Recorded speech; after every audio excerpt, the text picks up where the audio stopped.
Баршаңызға сәлем. Мың бір кеңес арнасында лимон қабығының пайдасы туралы ақпаратпен бөлісетін боламын.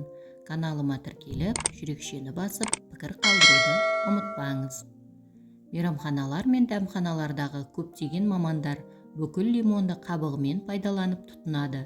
Лимонды қалдықсыз қалай пайдалануға болады? Жуылған лимонды тоңазытқышыңыздың мұздатқыш бөліміне салыңыз.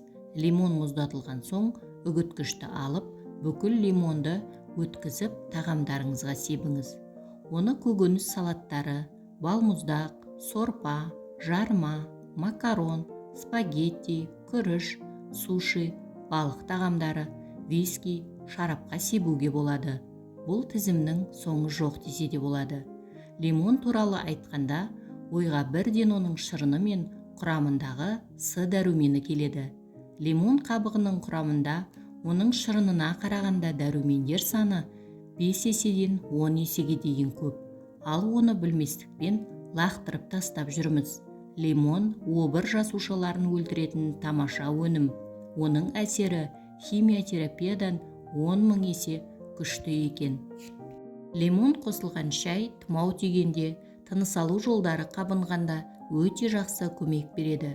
Шөлді қандырып қана қоймай, жүйке жұмысын реттеп, қан қысымын төмендетіп, қан жолдарын тазалап, ревматизмді жазуға көмек береді. Тісті ағарту үшін тіс пастасына лимон шырынын 2 тамшысын қоссаңыз жетіп жатыр. Тісті ағартып қана қоймай, қызыл иектің қанауы мен қабынуын төмендетеді. Уланғанда шырынын жылы суға салып ішсе, токсиндерді шығарады. Сонымен қатар, жүрек әлсіз болғанда лимон қабығын шайнайды. Мұрыннан су аққанда 4 тамшы шырынды мұрын қуысына күніне бірнеше рет тамызады. Мұрын қанағанда шырынға мақтаны батырып қояды. Ангина кезінде 1 стакан жылы суға жемістің шырынын араластырып, тамақты шаяды. Лимон қан қысымы жоғарылағанда, асқазан ауруында, өт жолында тас бар кезде пайдалануға болады. Лимон қабығы құрамында микроорганизмнің өсуіне кедергі келтіретін бактерияға қарсы заттар бар. Антиоксиданттар бұл организмдегі бос радикалдармен күресу арқылы жасушаның зақымдануын болдырмайтын өсімдік қосылыстары болып табылады. Лимон қабығы осы антиоксиданттарға, оның ішінде Д және С дәруменіне бай. Лимонен сияқты флавоноидты антиоксиданттарды қабылдау белгілі бір жағдайлардың, мысалы жүрек аурулары және 2-ші типті қант диабеті қаупінің төмендеуімен байланысты.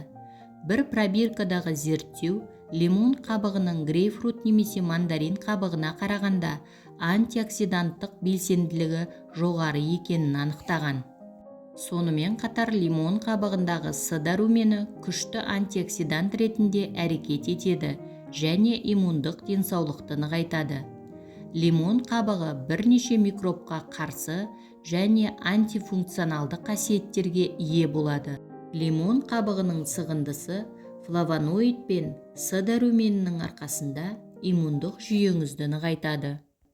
Сонымен қатар лимон қабығындағы пектин, холестерин деңгейін азайтуы мүмкін. Бұл сіздің бауыр шығаратын және холестеринмен байланысатын өт қышқылдарының бөлінуін жоғарылатады. Лимон қабығы бірнеше ісікке қарсы қасиетке ие болуы мүмкін. Мысалы, флавоноидты қабылдау бірнеше қатерлі ісік түрлерінің пайда болу қаупінің төмендеуімен байланысты. Ал С дәрумені мутацияланған қатерлі ісік жасушаларын жоюға көмектесетін ақ қан клеткаларының көбеюіне ықпал етеді. Лимонен сонымен қатар асқазан қатерлі ісігіне қарсы антирактивті қасиетке ие болуы мүмкін. Жалпы лимон қабығын тұтынуды әртүрлі жолдармен көбейтуге болады. Мысалы, пісірілген тағамдарға, салаттарға немесе йогуртқа лимон қабығын қосу. Мұздатылған лимонның қабығын үкіштен өткізіп, оны сорпаға, сусындарға, маринадтарға себу. Қабықтарды майлап, өте жоғары температурада пісіріп, содан кейін оларды шайға қосу.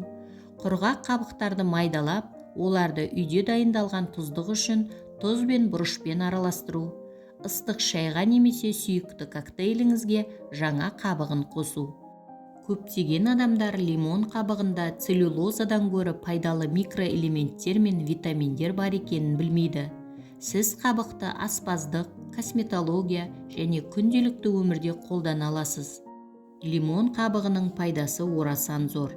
Атап айтсақ, С дәрумені тыныс алу органдарының ауруларымен күреседі. Сондай-ақ бұл дәрумен жүрек ауруы мен инсульт қаупінің алдын алатын күшті антиоксидант болып табылады. Тамырлардың сынғыштығының алдын алады. Эфир майлары сергітетін әсерге ие. Лимон қабығы варикозды тамырлардың алдын алады және бауырды тазартады. Сондай-ақ простатаға оң әсер етеді. Ісіктер мен метастаздарды азайтады. Жасушалардың өздігінен жойылуын тудырады. Қабықтың негізгі компоненттерінің бірі болып табылатын полифенолдар денедегі майдың жиналуын тежеп, семіздікпен күресуге көмектеседі. Лимонды стенокардия және ауыз қуысының қабыну аурулары кезінде қабықпен шайнаған жөн. Лимон қабығынан алынған лимонен организмнің терінің қатерлі ісігінен қорғанысын арттырады.